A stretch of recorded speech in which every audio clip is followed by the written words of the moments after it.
रायगडला आज आणि उद्या असे 2 दिवस पावसाचा रेड अलर्ट देण्यात आलेला आहे। रात्रीपासून जोरदार पावसाने रायगडकरांना चांगलंच झोडपून काढलं। अंबा नदीच्या पाणी पातळीमध्ये वाढ झालेली आहे। पावसाचा जोर असला तरीही कुठलीही धोकादायक परिस्थिती नसल्याने शाळा महाविद्यालयांना सुटी देण्यात आलेली नाही। आपल्यासोबत आमचे प्रतिनिधी सचिन कदम या ठिकाणून जोडले गेलेले आहेत फोनवरून। सचिन, सध्या परिस्थिती काय आहे आपल्या जिल्ह्यामध्ये? आपण जर का पाहिलं तर गेली 2 दिवस रायगडमध्ये जोरदार पाऊस कोसळलेला आहे। कारण रात्रीची परिस्थिती पाहिली तर अति जोरदार पाऊस आहे। पावसाने उसंत अजिबात घेतली नाही। कंटिन्युअसली पाऊस पूर्ण रायगड जिल्ह्यामध्ये कोसळतोय आणि यामध्ये परिस्थिती पाहिली तर रायगड जिल्ह्यामधल्या इतर 6 नद्या ह्या सर्वसामान्य पातळीवर वाहत आहेत।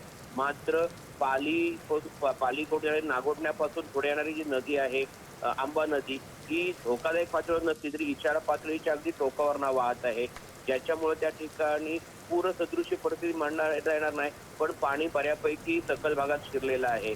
आपण जर का परिस्थिती पाहिली तर रायगड जिल्ह्यामध्ये अजूनही कुठं धोकादायक परिस्थिती नसल्या कारणाने प्रशासनाने शाळांना सुट्टी जाहीर केली नसली तरी देखील अति पावसामुळे जनजीवन आहे ते विस्कळीत झालेलं आपल्याला पाहायला मिळत आहे। जी, धन्यवाद सचिन, आपण दिलेल्या सविस्तर माहितीसाठी।